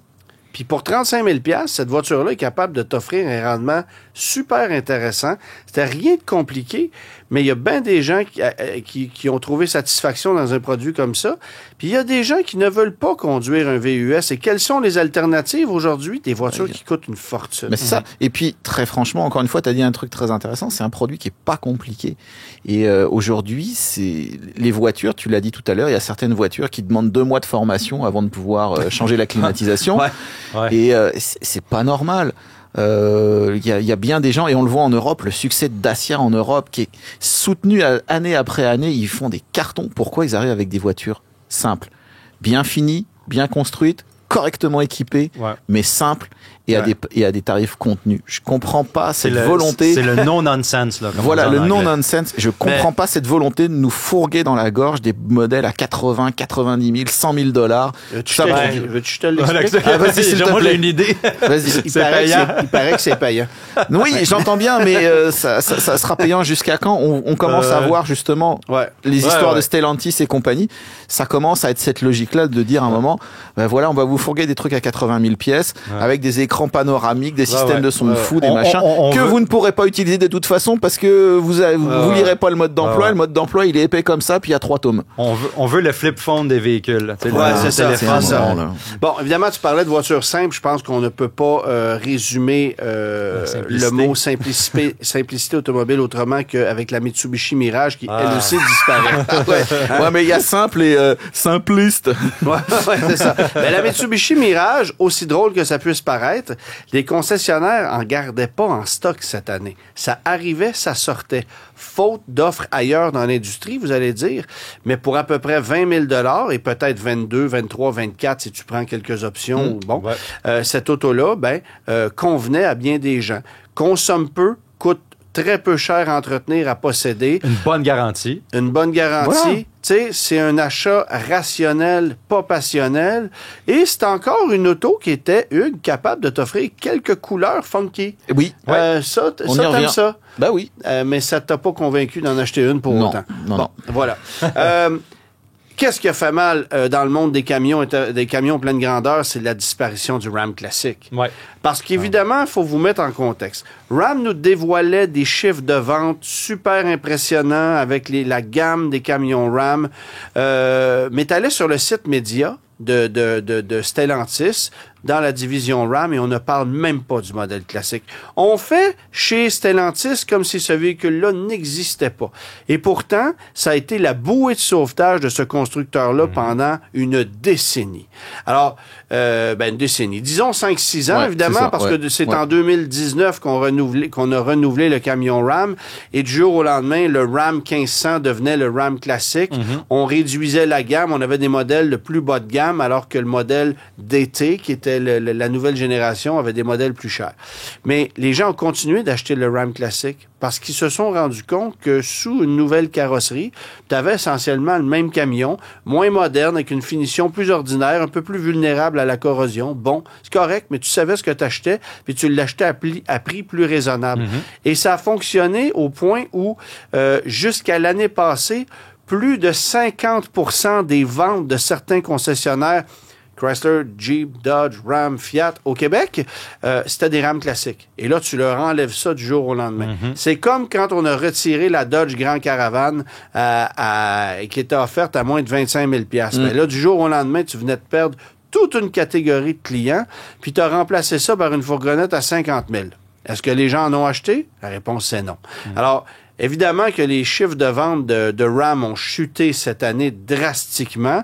J'ai hâte de voir les chiffres de 2025 parce que là, on ne va vendre dans l'année calendrier 2025 que des Ram de nouvelle génération. C'est mal parti, là. Comme tu le disais toi-même, ça fait longtemps que c'est plus une nouvelle génération. Ouais, puis c'est ça. Exactement. Je veux dire, en 2025, ça va être la 7e année de ce modèle-là. Fait qu'on parle plus d'un produit totalement nouveau, là. Mais Ram classique qui est disparu, ça fait mal. La Camaro. Le Camaro qui était revenu en force en 2010, on l'a regardé 15 ans sur le marché, mais on n'a pas su la renouveler.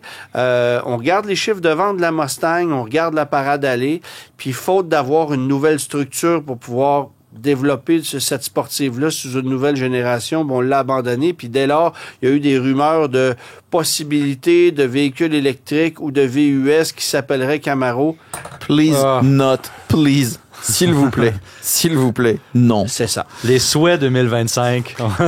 Dans les souhaits 2025. Mais tu sais, quand je parlais tout à l'heure de rétro design réussi, je sais que tu es un amateur de Camaro, mais c'est exactement là où, en termes de design, ils ont à un moment frappé un mur, ils n'ont pas réussi à faire évoluer la voiture. Non. Il y a eu une révérence absolue au design original. Mais je le voyais pas comme avec le modèle 2010, mais je pense qu'après ça, on a pris une direction un peu différente. Tu sais, on n'est pas resté pas assez à mon goût. Je pense que Ford... Parce qu'on aurait pu s'inspirer du modèle de 70, là. ça aurait, à mon avis, ça aurait été un vrai coup de génie. Peut-être. Ford et c'est eux qui ont en 2005 relancé un peu l'aspect rétro design dans la catégorie, qui ont fait que la Camaro et la Challenger sont revenus. C'était réussi, ça. Et ça, c'était réussi. Mais même là, à un moment, ils ont fait, OK, on a compris les basiques de cette nouvelle génération-là. On va faire évoluer le truc. Ils ont réussi à raisonnablement faire évoluer le produit. Jusqu'en 2014. Voilà. Ouais. Mais après, les nouvelles générations ont gardé l'esprit, mais on cherchait à aller un petit peu plus loin. Je trouve que la Camaro, ils ont été un peu frileux en termes de design. La voiture est jolie, il n'y a aucune contestation là-dessus, mais le problème que j'ai, moi, c'est de revoir génération après génération. Tu disais le cas de la Mini, c'est ça mon problème. J'ai tout le temps l'impression de revoir tout le temps la même voiture. Donc, ou la Beetle. Ou la Beetle. La Beetle, c'était bon. Ouais, c'est ça. Donc, c'était un peu ça le problème de la Camaro, mais je reste amateur de voitures anciennes que je suis. Je reste très triste de la disparition de cette voiture-là, c'est sûr. La Kia Forte a été remplacée cette année par la K4 et les gens ne l'ont peut-être pas réalisé, mais au Canada, on avait une exclusivité nord-américaine qui était la Kia Forte 5, qui n'était pas offerte sur le marché américain. Un modèle hatchback qui était, somme toute, très sympathique et on l'a perdu, évidemment, avec l'arrivée de la K4. Une voiture qui existe sur les marchés européens et asiatiques, je devrais dire, et coréens, en modèle 5 portes, mais qu'on ne propose pas en Amérique du Nord. Et elle est... Pas encore. On verra. Mais elle est immensément plus belle que la berline. Je suis assez d'accord. Et qu'est-ce que ça serait génial de ramener ce modèle-là à 5 portes chez nous, d'autant plus que la Rio est partie l'année passée. Ouais. Alors, il n'y a plus de voitures à haillons chez Kia, puis on se tourne évidemment sur des Seltos et des Sportage. Puis bon, tu sais, alors c'est la même histoire à chaque fois. C'est ennuyant, c'est insipide, c'est gris, noir, blanc, comme tu le dis si bien. Ça en fait pas de mauvais produits. Non. Mais la Forte 5, pour moi, c'était une voiture qui était pertinente, qui était amusante. La version GT était méconnue, mais franchement agréable. Et ça, on l'a perdu.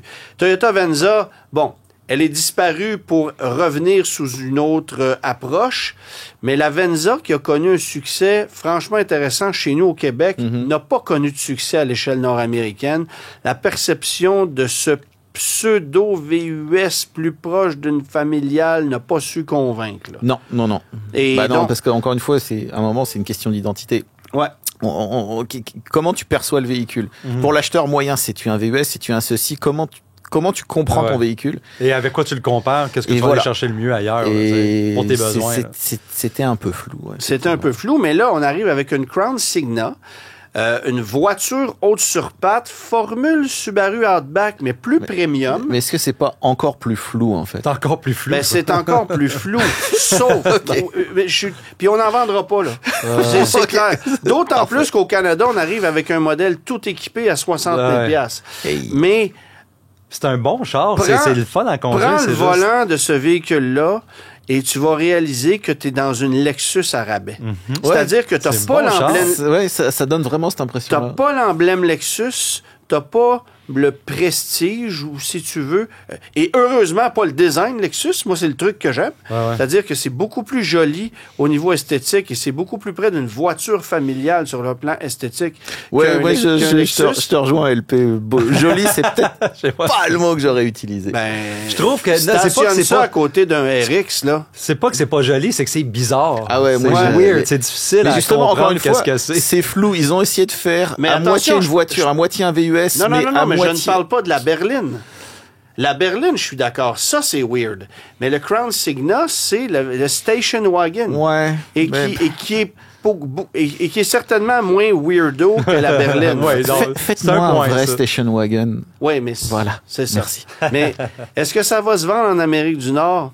J'y crois pas vraiment, mais je trouve que c'est original et c'est tellement confortable et ça roule à 6 litres au 100. Et ça fait en sorte qu'on ne regrette pas la Venza, mais je suis vraiment pas persuadé du succès de la Crown Signa. Ça, c'est certain. Bon, Jaguar, on a tiré un trait sur à peu près tout. Pas pendant tout, là. Ouais, alors, il reste que le F-Pace. XF, ça, c'est parti. F-Type, c'est parti. I-Pace, c'est parti. F-Pace. F-Pace, c'est parti. C'est mélangeant les noms, là, mais essentiellement, on a fermé la shop. C'est tout ce qu'on a fait. Ils ont arrêté de produire les modèles à essence. Ils sont en train de faire les reconversions des chaînes de production pour le passage à l'électrique. C'est un. Mais on ne sait pas si l'avenir de Jaguar est prometteur, mais il est rose. Oui, ça. Oui, ça. Non, mais c'est un geste. Ils ont fait un truc drastique en termes de design ou quoi, on en a déjà parlé, mais en termes industriels, ils ont fait fort là quand même. Quand même. C'est que de dire voilà, on met tous nos billes dans le même panier, tous nos œufs dans le même panier, on arrête de tout produire, on reconvertit nos chaînes de production et puis on repart à zéro. Ouf. Et je termine avec la Infiniti Q50, qui pour moi était la seule voiture encore intéressante chez Infiniti, parce que de grande qualité, amusante à conduire, elle avait énormément vieilli. Là. Oui, c'est ça, elle a commencé à avoir un peu de la bouteille. Là, quand tu rentrais là-dedans, puis c'était vieux, c'était 2010. C'est ça. Mais c'est une voiture d'une très grande fiabilité, amusante à conduire. Un bon moteur. J'ai trouvé que ce qu'on avait développé sur cette voiture-là, c'est-à-dire cette direction drive-by-wire, qui fonctionne pas toujours dans l'industrie. C'était une technologie qu'on maîtrisait chez Nissan avec cette auto-là. Bon, faut dire que c'est une Skyline japonaise renommée Infiniti chez nous, là. Et c'était une voiture bien dessinée. On a abandonné le coupé un an avant. On a gardé la berline un an de plus. Fallait s'en défaire parce que là, il y avait plus d'acheteurs. Puis bon, c'était un gros gamble pour un concessionnaire Infiniti d'en commander une. Mais remarque que c'est un gros gamble de commander un QX55 aussi. Là. Ouais. Alors ça, c'est une autre histoire. Alors, on vous revient dans quelques instants avec quelques prédictions 2025. Le guide de l'auto. Alors évidemment, messieurs, on va analyser 2025 en regardant à la loupe ce qui va se passer au jour le jour, considérant le retrait des crédits provinciaux, les possibles retraits des crédits fédéraux, si jamais on s'en va en élection, et on devrait le savoir d'ici 48 heures. Non, mais... si la tendance se maintient. Oui, c'est ça.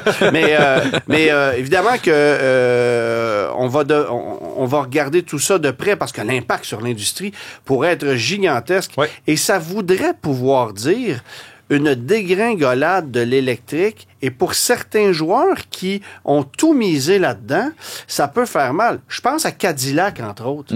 Combien de véhicules Cadillac électrifiés on a dévoilé? Pas moins de 5. Si tu penses à la Celestiq, au Vistik, au Optiq, au Escalade IQ et au Lyriq qu'on vend depuis à peu près un an, tout ça, c'est de la nouveauté, alors qu'on laisse tomber un XT4, qui est le modèle à volume.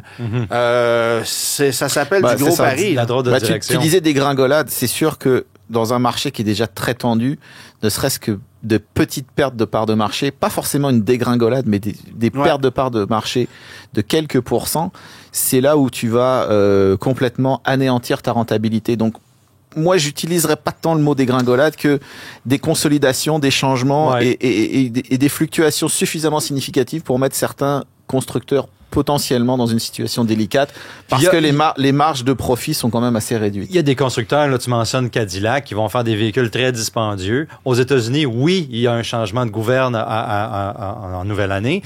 Oui, on va domper des crédits pour des véhicules électriques, mais les gens qui veulent des Cadillacs électriques à 150 000 $, ils s'en foutent des crédits. Oui, absolument. Fait que ça mais pense à Hyundai qui a dévoilé un Ioniq 9 récemment, la Kia EV3, tout le monde attend ça. Là, attention, là.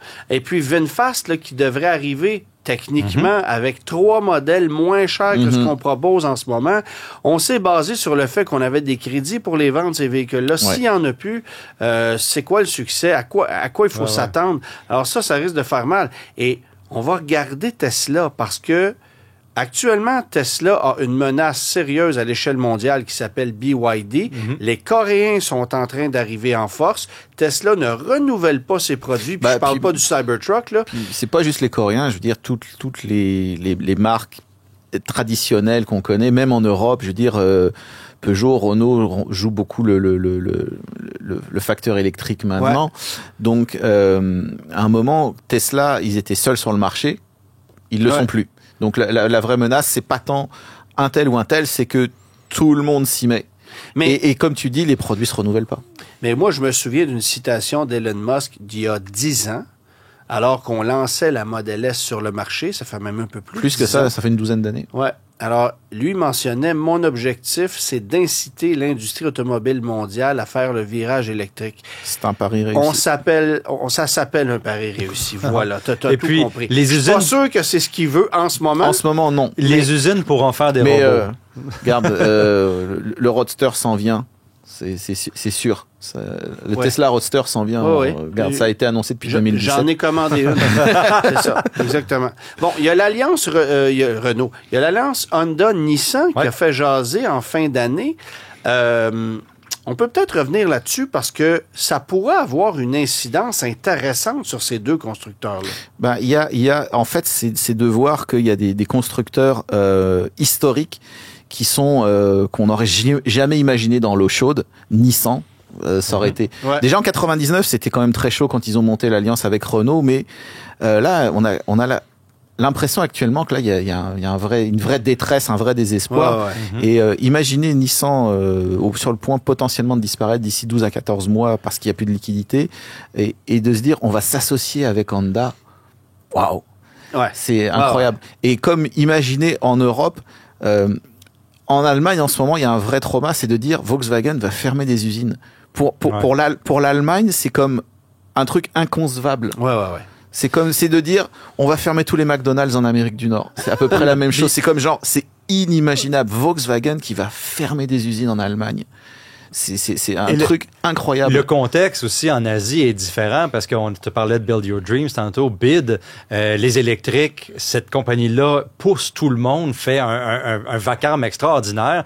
Puis, consolider et partager les technologies, c'est super important pour ces constructeurs-là qui veulent encore être dans le marché asiatique. Même s'il y a moins de demandes pour les véhicules électriques, peut-être, possiblement. La consolidation, c'est la base de Stellantis. C'est la base de l'idée de Stellantis parce qu'au départ, PSA et Fiat Chrysler, c'était deux marques qui n'avaient pas de complémentarité vraiment. Et le problème, c'est qu'il fallait investir massivement dans l'électrique et dans la voiture autonome, dont on n'entend plus du tout parler, enfin plus vraiment en ce moment. Et c'était des investissements de plusieurs dizaines de milliards que peu de constructeurs pouvaient supporter tout seuls. Surtout quand t'es pas backé par le gouvernement. Et donc c'est ça qu'on voit en ce moment. Volkswagen est dans l'eau chaude parce que le virage électrique a pas été réussi. Stellantis est dans l'eau chaude pour tout un tas de raisons. Nissan parce que justement il y a une pression énorme sur les marchés asiatiques. C'est particulier parce que Volkswagen et Nissan, chez nous au Canada, ça va très bien. Oui. C'est à l'échelle mondiale où ça va mal, et même aux États-Unis. Mais sur le marché canadien, ça roule. On atteint nos objectifs, malgré des défis avec les électriques. Évidemment, ça comprend l'ID4 chez Volkswagen, l'Aria chez Nissan. Alors, c'est intéressant de voir que on s'est quand même très bien débrouillé au Canada dans un contexte où ça va pas très bien. Et évidemment que ce qu'on va regarder le plus dans les prochains mois, c'est comment l'industrie va se débrouiller, va se creuser les méninges pour s'ajuster à des décisions gouvernementales chambranlantes. Je pense qu'on peut dire ça comme ça. Puis pas juste au Canada. Pas juste au Canada. Le problème, c'est que maintenant, toutes les filières de construction, etc., sont mondiales. Toutes les décisions, on peut plus dire maintenant, ok, on va faire des produits pour l'Amérique du Nord, on va faire des produits pour l'Europe, on va faire des produits pour l'Asie, et puis on peut développer des plateformes. On peut encore moins dire, on va faire des produits pour le Québec. Là. C'est ça. Et avant, si tu te souviens, dans les années 90, Toyota développait un accord pour l'Asie, un accord pour l'Amérique, un accord pour l'Europe. C'est fini, ça, c'est terminé. Maintenant, bye bye. On l'a dit depuis, je pense, depuis le début de l'année, le mot d'ordre en 2025 pour les constructeurs, ça va être la flexibilité. Être capable de faire plusieurs types de véhicules. Comment être flexible quand tu dois investir plusieurs dizaines de milliards? Stellantis aura eu cette idée de développer la plateforme STLA qu'on peut adapter à peu près à n'importe quoi. Hyundai et Kia ont choisi de prendre un virage électrique avec une plateforme unique qu'on adapte à toutes les sauces ou à peu près. C'est ça la formule. Alors General Motors avec la plateforme Ultium, évidemment. Faudra régler les petits problèmes de jeunesse, là, mais... ça s'en vient. Mais ça s'en vient. Mais c'est ça, tu sais. Puis on regarde ça aujourd'hui. On peut reculer d'à peu près 25 ans pour se souvenir que c'est Ford qui avait choisi à une certaine époque de dire là, ça va faire fabriquer une Escort pour le marché européen, une Escort pour le marché américain. On lance une Focus, puis ça va être un modèle mondial. On lance une Fusion, qui s'appelle un autre nom en Europe, qui était la Mondeo, mais ça va être un modèle mondial. L'Escape, c'est le Kuga là-bas, et c'est un modèle mondial. C'est vraiment Ford qui, parmi les constructeurs américains, a choisi cet esprit de mondialisation. Là, ce qui est ironique, c'est qu'on commence à faire le contraire avec des véhicules adaptés uniquement au marché chinois. Alors, tu vas avoir, par exemple, un Ford Explorer qui est différent d'une autre. Tu vas avoir un Edge sur le marché chinois qu'on a vu ici. Ils avaient ressorti l'Escort en Chine. Ben oui, absolument. Alors, des Rangers qui ne sont pas les mêmes selon les marchés. Fait que c'est un peu l'effet inverse chez Ford. Mais sur le plan technologique, c'est quand même les mêmes bases. Il n'y a pas le choix. Il n'y a plus le choix. Puis de toute façon, en plus, avant, il y avait de la différenciation par rapport aux normes d'émission qui étaient quand même, qui avaient des profils très très différents, l'Europe, l'Asie et l'Amérique. Avec un véhicule électrique, il n'y a plus d'émissions, donc ça règle déjà bien des problèmes. Est-ce qu'il y a, en terminant, les gars, des modèles que vous allez avoir hâte de voir arriver ou d'essayer?